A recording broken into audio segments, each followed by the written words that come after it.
You ask Tiger to solve. This deals with linear equations with one unknown. The final result is x equals 4.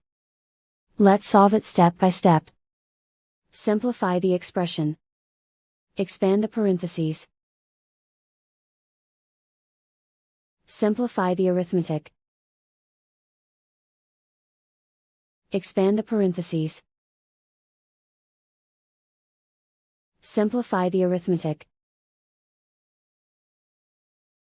Group all constants on the right side of the equation.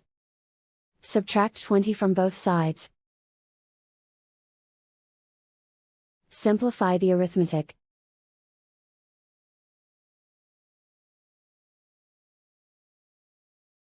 Isolate the x.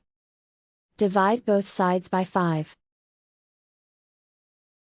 Simplify the fraction.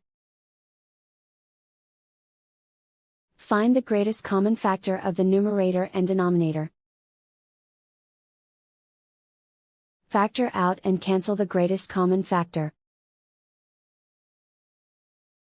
And so the final result is x equals 4.